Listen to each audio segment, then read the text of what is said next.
En fait, moi, je fais du coaching d'équipe et du coaching individuel.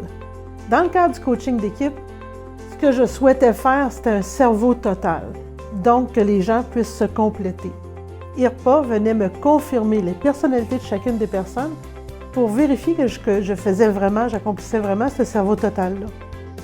Dans le cadre du coaching individuel, ce que je trouvais intéressant, c'est qu'on gagnait beaucoup de temps parce que je pouvais voir les forces de la personne et arroser ces fleurs-là et aussi voir les points les plus, peut-être les points à travailler, les points qui étaient à améliorer pour pouvoir venir bien enrober les forces que la personne avait.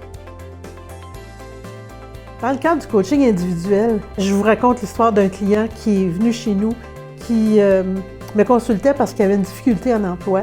Il changeait régulièrement d'emploi. Pas parce qu'il faisait mal son travail, c'est juste parce qu'il n'était pas heureux en emploi. Alors, on a passé le test pour voir qu'est-ce qui était là, quelle était sa personnalité, et on s'est rendu compte que le jeune homme avait une difficulté avec l'autorité, qu'il était hyper perfectionniste et qu'il était un entrepreneur dans l'âme. Alors, au lieu de mettre son énergie et de vivre des échecs aller-retour, il s'est mis à penser à son projet d'entrepreneur et il est aujourd'hui un entrepreneur qui réussit très bien et qui est très heureux dans sa vie personnelle et professionnelle. Dans le cadre du coaching d'équipe, en fait, souvent ça vient aider au niveau de la communication et la cohésion d'équipe parce que le fait que tout le monde puisse se compléter, c'est la force de l'équipe. Mais souvent, on ne réalise pas comment on peut se compléter.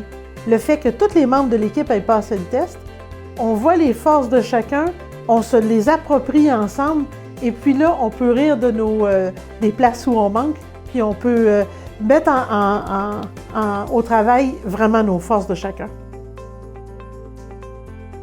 Dans le cadre du coaching d'équipe, j'aimerais vous apporter l'exemple d'une équipe qui avait une difficulté de communication importante. Et tout se confortait, s'enlignait vers une personne qui était très compétente dans ses gestes, mais qui avait une difficulté de communication.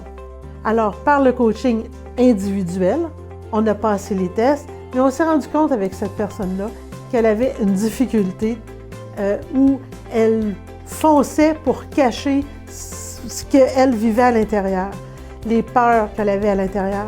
Alors, quand on a passé le test, pour elle, là, ça a été une prise de conscience extraordinaire qu'elle a pu apporter à son équipe comme « J'agis comme ça pour telle façon, voulez-vous m'aider maintenant à ce que je puisse travailler avec vous autres d'une façon où ça va être plus facile et plus harmonieux? » Et ça a super bien fonctionné.